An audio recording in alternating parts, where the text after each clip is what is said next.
but I can't do anything until you do the two videos. Like right now, I couldn't have a second thing people because So that's the issue. What happens when you do that? Then what do you do? then I would be able to have three screens full of people, and I have to duplicate One of the fourth screen, which does not look very good. 47 hidden and 6 that are on, 7 that are on. That 48, yeah, that includes that.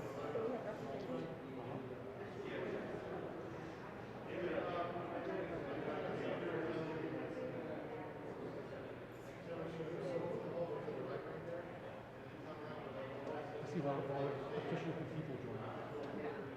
And then you do probably all this.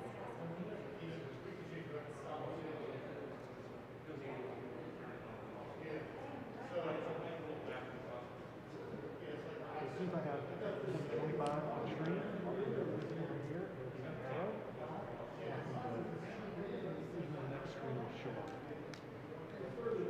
Okay.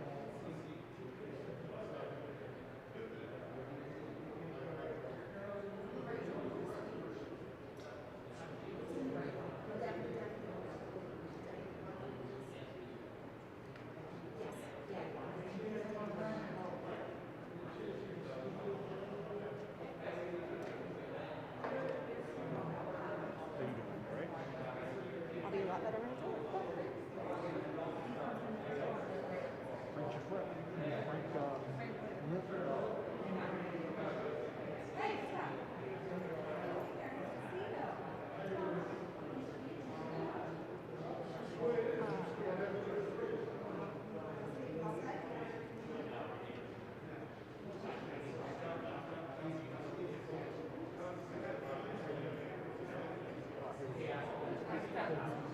Of course. Oh, now you do that.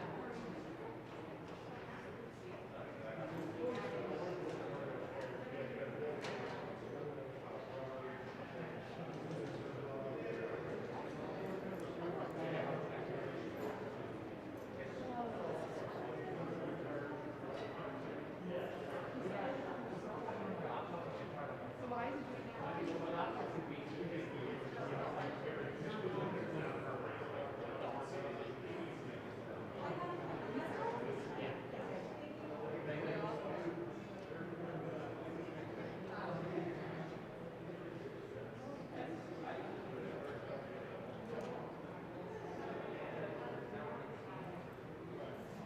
I'm sorry. Because 100 people join, but you don't look so cool. They are not. They are done. No, but I need those. Oh, good. I'm excited. I think it's going to be a good setup. I think it's going to be a good event. Thank you for all your help. Oh, that's the those two are the same. How about now? That's the They are different.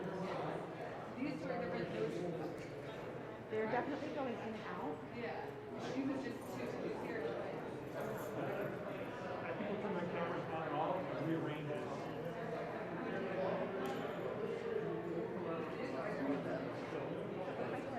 Those are Roughly the 75.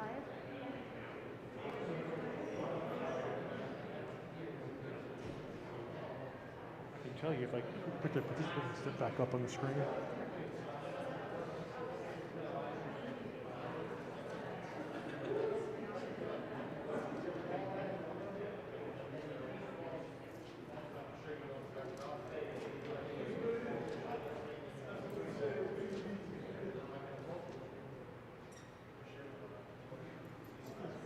Yeah.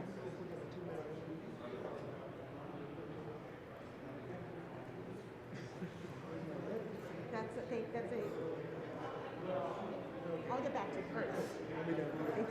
That's the right 88. 88. I'm gonna leave this like I'm gonna just one thing like this and see if it all Do we want to do that on one of them down there? so I can do that.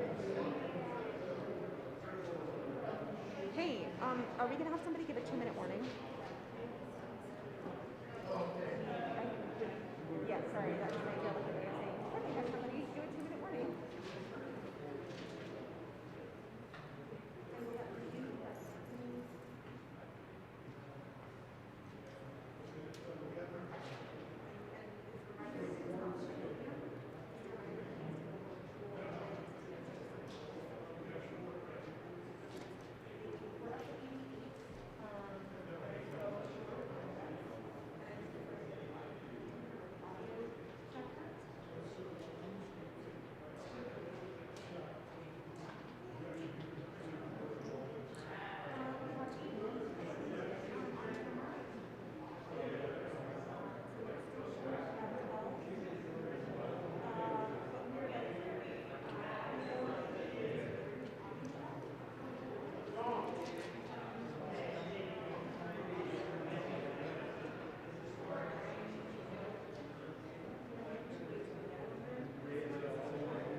How about now? Does it match? Yeah, it matches up. You need us up here? Now those two match. You How about need us now? up here, or you want us to go back down, or you okay. They're all different now.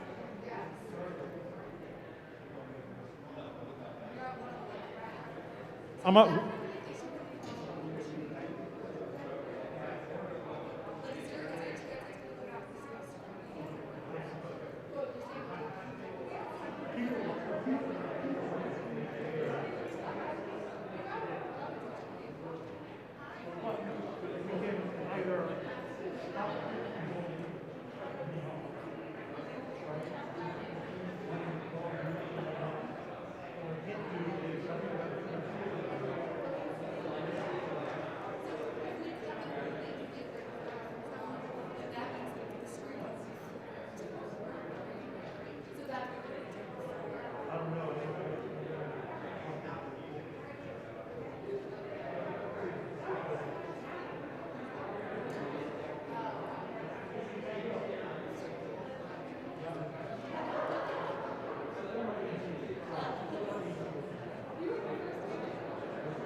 Ooh.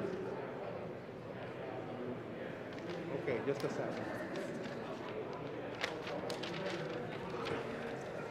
Okay, check 1, 2, 3, 4. Is that good?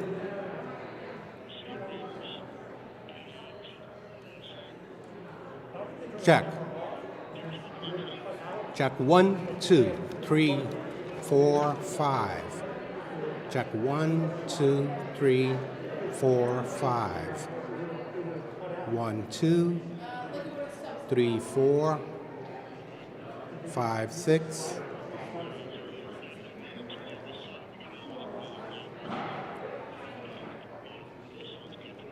Yeah. This, yeah, this room is really, how do you say, boomy. Yeah, so I mean, there isn't much I can do about that. Okay? But I'll try to suppress the how do you say, the extra room as much as I can. Okay? Thanks. Bye. Bye. Okay. Well, they say it's a bit booming. It looks like a bank, not a studio. Yeah, and I mean, if we had carpet down, it would be good, but you know. Well.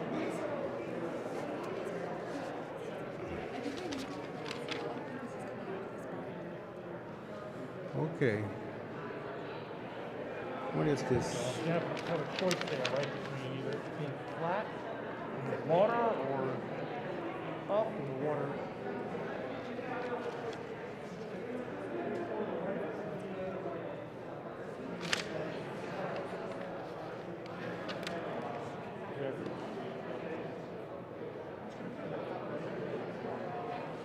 Okay. Excuse me. That's all right. I'm just gonna hop in here for 1 sec.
Okay, something when you turn the mic on.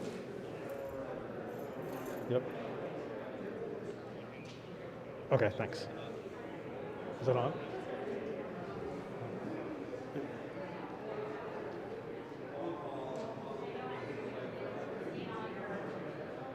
Okay, all right, hang up with you. This is a mic check for the people on WebEx. Can you give me a thumbs up on the WebEx if you can hear us in the Great Hall? Thank you very much.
Hang on.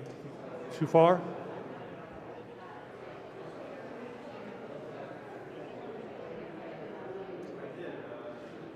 How about that? I mean, it's only for us, so it's not going up to the pool or anything. All right. I need to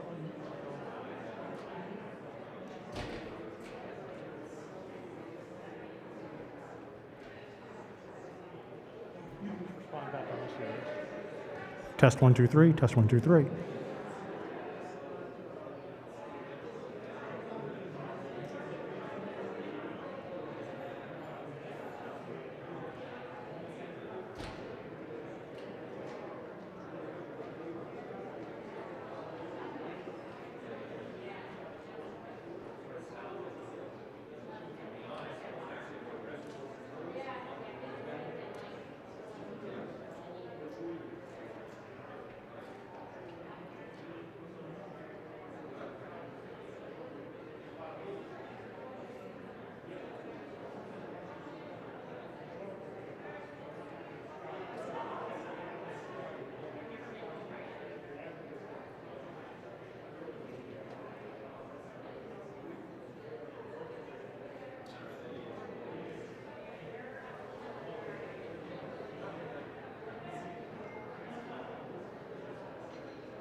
Check, check.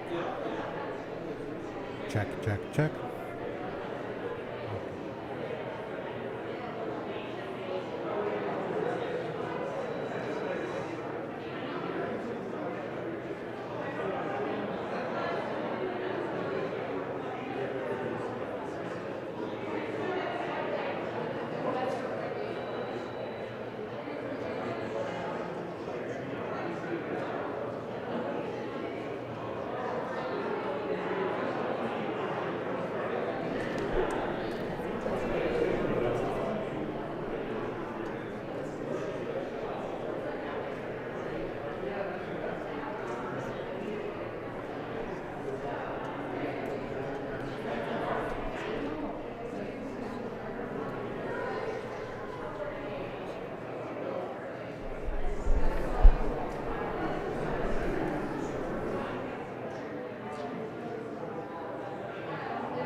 Good afternoon. This is your 2-minute warning.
Good afternoon. It's nice to see some of you here in the Great Hall and to be able to connect with all of you virtually today. On my first day as Attorney General, I spoke with all of you, the more than 115,000 employees of the Department of Justice, for the first time. Today, I brought us all together again for 2 reasons. First and foremost, to thank you. Thank you for the work you have done, not just over the last 10 months, but over the past several years. Work that you have done in the face of unprecedented challenges, ranging from an unprecedented, deadly pandemic to an unprecedented attack on our democracy. Thank you for your service, for your sacrifice, and for your dedication. I am honored to serve alongside you. And second, as we begin a new year, and as we prepare to mark a solemn anniversary tomorrow, it is a fitting time to reaffirm that we at the Department of Justice will do everything in our power to defend the American people and American democracy. We will defend our democratic institutions from attack. We will protect those who serve the public from violence and threats of violence. We will protect the cornerstone of our democracy, the right to every eligible citizen to cast a vote that counts. And we will do all of this in a manner that adheres to the rule of law and honors our obligation to protect the civil rights and civil liberties of everyone in this country. Tomorrow will mark the first anniversary of January 6, 2021, the day the United States Capitol was attacked while lawmakers met to affirm the results of a presidential election. In the early afternoon of January 6th, as the United States Senate and House of Representatives were meeting to certify the vote count of the Electoral College, a large crowd gathered outside the Capitol building. Shortly after 2 p.m., individuals in the crowd began to force entry into the Capitol by smashing windows and assaulting U.S. Capitol Police, who were stationed there to protect the members of Congress as they took part in one of the most solemn proceedings of our democracy. Others in the crowd encouraged and assisted those who attacked the police. Over the course of several hours, outnumbered law enforcement officers sustained a barrage of repeated violent attacks. About 80 Capitol Police and 60 DC Metropolitan Police were assaulted. As our own court filings and thousands of public videos of the event attest, perpetrators punched dozens of law enforcement officers, knocking some officers unconscious. Some perpetrators tackled and dragged law enforcement officers. Among the many examples of such violence, one officer was crushed in a door, another was dragged down a set of stairs, face down, repeatedly tased and beaten, and suffered a heart attack. Some perpetrators attacked law enforcement officers with chemical agents that burned their eyes and skin, and some assaulted officers with pipes, poles, and other dangerous or deadly weapons. Perpetrators also targeted, assaulted, tackled, and harassed journalists and destroyed their equipment. With increasing numbers of individuals having breached the Capitol, members of the Senate and the House of Representatives, including the President of the Senate, Vice President Mike Pence, had to be evacuated. As a consequence, proceedings in both chambers were disrupted for hours, interfering with a fundamental element of American democracy, the peaceful transfer of power from one administration to the next. Those involved must be held accountable, and there is no higher priority for us at the Department of Justice. It is impossible to overstate the heroism of the Capitol Police officers, Washington, D.C. Metropolitan Police Department officers, and other law enforcement officers who defended and secured the Capitol that day. They demonstrated to all of us and to our country what true courage looks like. Their resolve, their sacrifice, and their bravery protected thousands of people working inside the Capitol that day. 5 officers who responded selflessly to the attack on January 6th have since lost their lives. I ask everyone to please join me in a moment of silence in recognition of the service and sacrifice of Officer Brian Sicknick, Officer Howard Liebengood, Officer Jeffrey Smith, Officer Gunther Hashida, and Officer Kyle DeFreitag.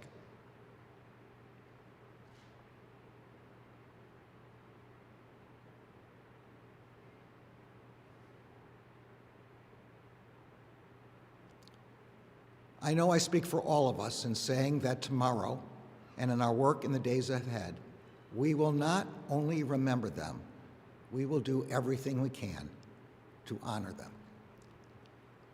In the aftermath of the attack, the Justice Department began its work on what has become one of the largest, most complex, and most resource-intensive investigations in our history. Only a small number of perpetrators were arrested in the tumult of January 6th itself. Every day since, we have worked to identify, investigate, and apprehend defendants from across the country. And we have done so at record speed and scale in the midst of a pandemic during which some grand juries and courtrooms were not able to operate. Led by the U.S. Attorney's Office for the District of Columbia and the FBI's Washington Field Office, DOJ personnel across the department in nearly all 56 field offices, in nearly all 94 United States Attorney's offices, and in many main justice components, have worked countless hours to investigate the attack. Approximately 70 prosecutors from the District of Columbia and another 70 from other U.S. Attorney's offices and DOJ divisions have participated in this investigation. So far, we have issued over 5,000 subpoenas and search warrants, seized approximately 2,000 devices, poured through over 20,000 hours of video footage, and searched through an estimated 15 terabytes of data. We have received over 300,000 tips from ordinary citizens who have been our indispensable partners in this effort. The FBI's website continues to post photos of persons in connection with the events of January 6th, and we continue to seek the public's assistance in identifying those individuals. As of today, we have arrested and charged more than 725 defendants in nearly all 50 states and the District of Columbia for their roles in the January 6th attack. In charging the perpetrators, we have followed well-worn prosecutorial practices. Those who assaulted officers or damaged the Capitol face greater charges. Those who conspired with others to obstruct the vote count also face greater charges. Those who did not undertake such conduct have been charged with lesser offenses, particularly if they accepted their responsibility early and cooperated with the investigation. In the first months of the investigation, approximately 145 defendants pled guilty to misdemeanors, mostly defendants who did not cause injury or damage. Such pleas reflect the facts of those cases and the defendant's acceptance of responsibility, and they help conserve both judicial and prosecutorial resources so that attention can properly focus on the more serious perpetrators. In complex cases, initial charges are often less severe than later charged offenses. This is purposeful, as investigators methodically collect and sift through more evidence.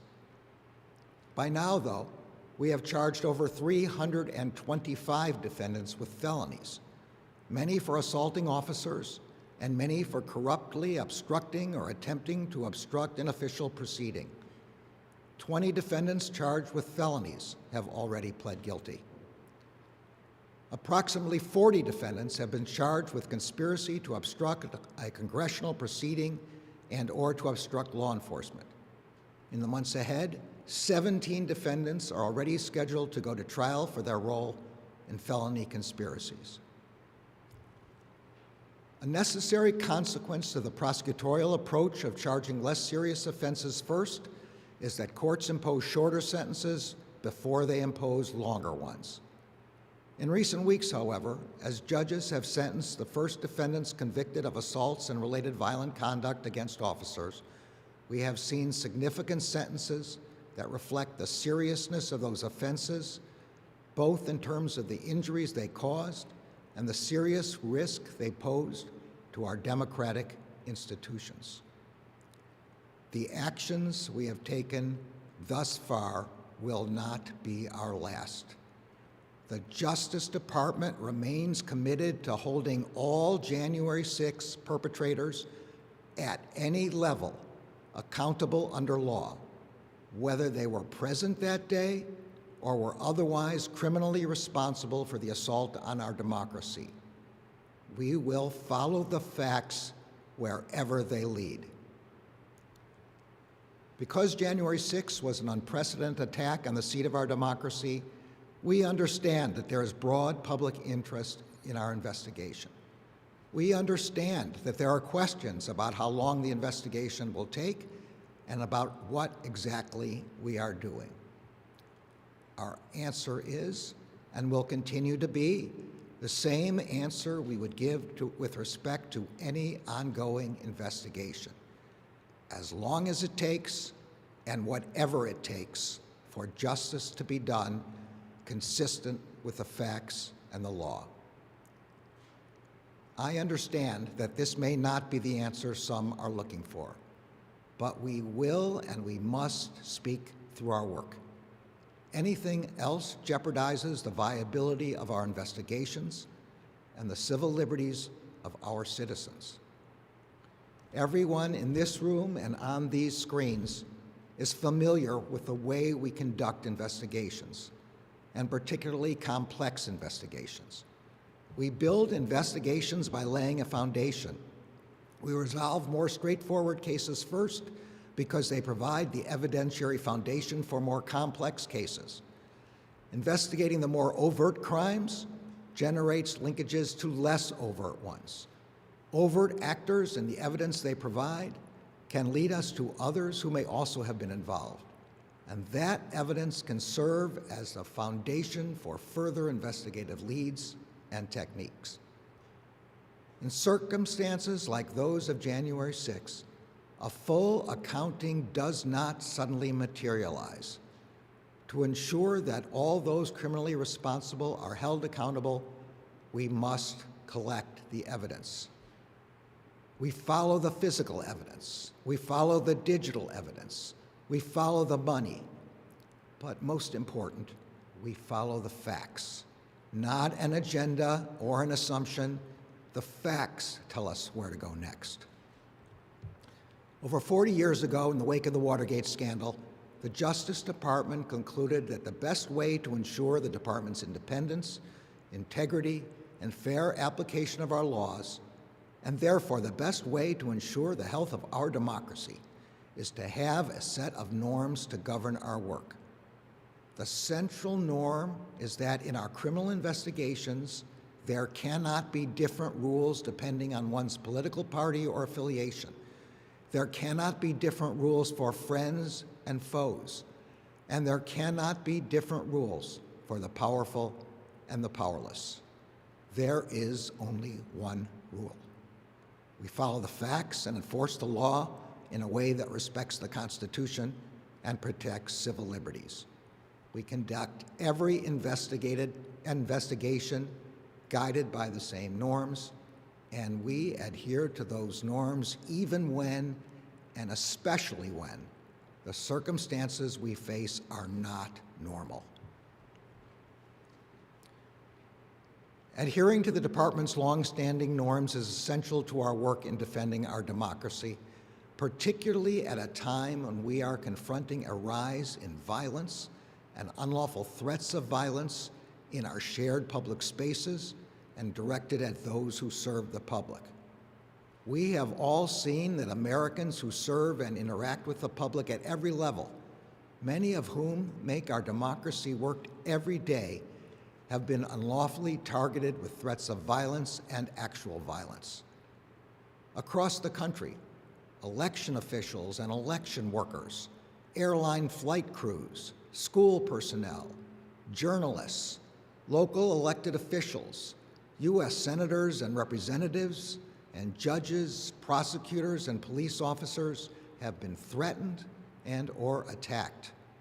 These are our fellow citizens who administer our elections, ensure our safe travel, teach our children, report the news, represent their constituents, and keep our communities safe. Some have been told that their offices would be bombed. Some have been told that they would be murdered, and precisely how, that they would be hanged, that they would be beheaded. Police officers who put their lives on the line every day to serve our communities have been targeted with extraordinary levels of violence. Flight crews have been assaulted, journalists have been targeted, school personnel and their families have been threatened.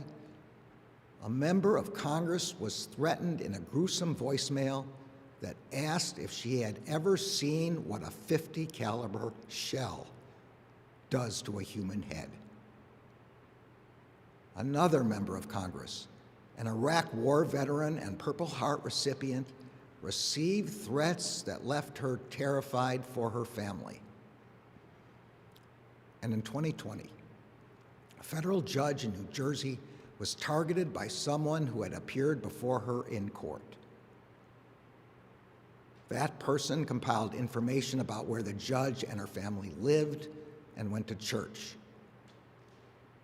That person found the judge's home, shot and killed her son, and injured her husband. These acts and threats of violence are not associated with any one set of partisan or ideological views, but they are permeating so many parts of our national life that they risk becoming normalized and routine if we do not stop them. That is dangerous for people's safety, and it is deeply dangerous for our democracy. In a democracy, People vote, argue, and debate, often vociferously, in order to achieve the policy outcomes they desire. But in a democracy, people must not employ violence or unlawful threats of violence to effect that outcome. Citizens must not be intimidated from exercising their constitutional rights to free expression and association by such unlawful conduct. The Justice Department will continue to investigate violence and illegal threats of violence, disrupt that violence before it occurs, and hold perpetrators accountable. We have marshaled the resources of the department to address the rising violence and criminal threats of violence against election workers, against flight crews, against school personnel, against journalists, against members of Congress, and against federal agents, prosecutors, and judges. In 2021, the department charged more defendants in criminal threat cases than in any year in at least the last 5.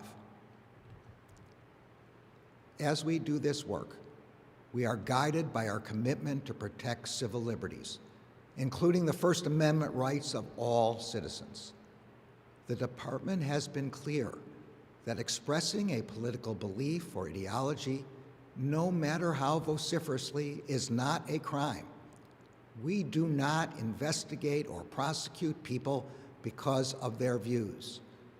Peacefully expressing a view or ideology, no matter how extreme, is protected by the First Amendment. But illegally threatening to harm or kill another person is not. There is no First Amendment right to unlawfully threaten to harm or kill someone. As Justice Scalia noted in RAV versus City of St. Paul, true threats of violence are outside the First Amendment because laws that punish such threats, quote, protect individuals from the fear of violence, from the disruption that fear engenders, and from the possibility that the threatened violence will occur.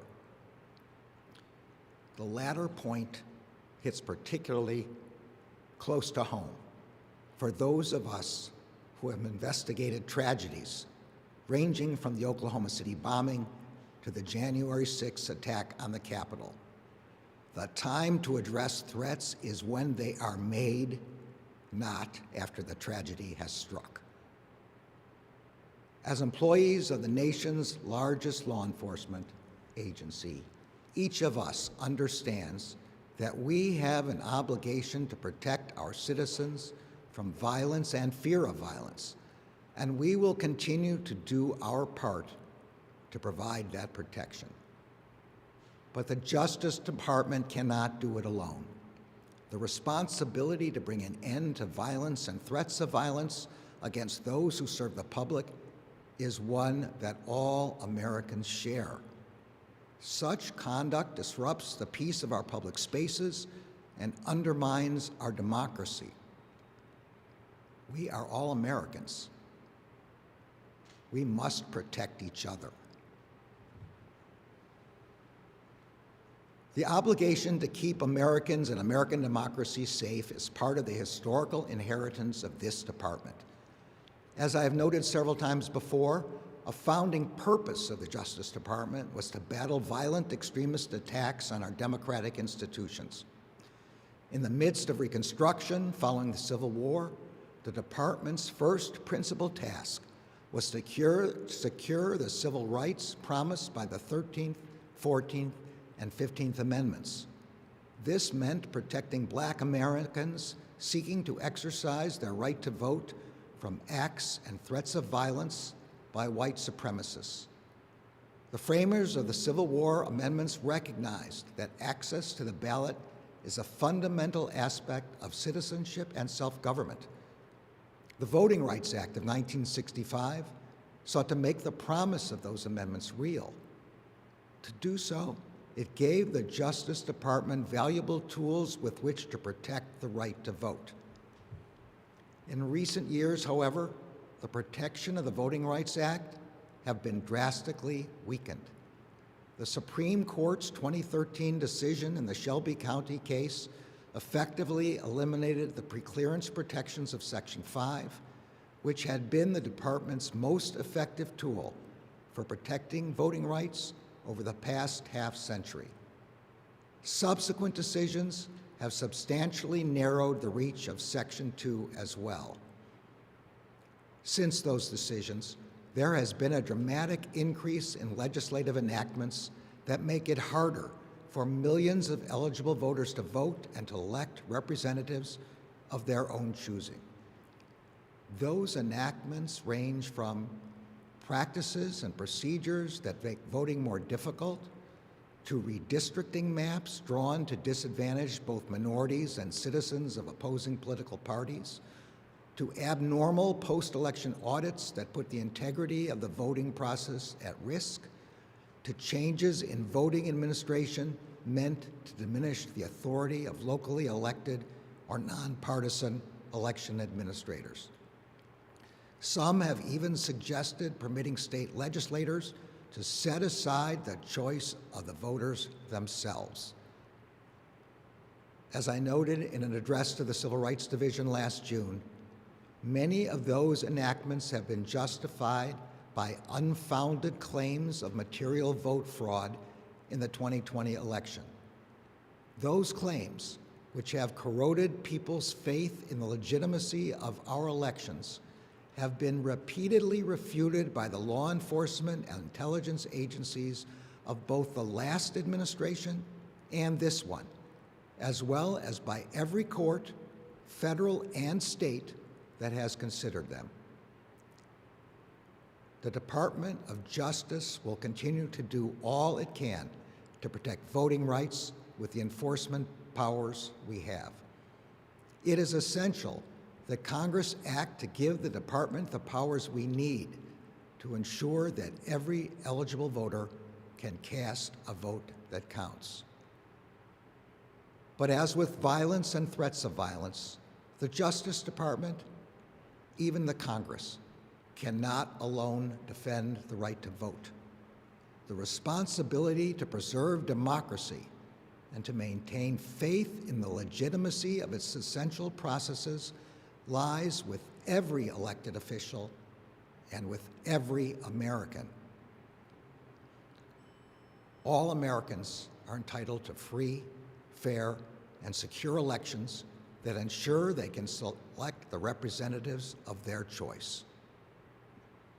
All Americans are entitled to live in a country in which their public servants can go about their jobs of serving the public free from violence and unlawful threats of violence.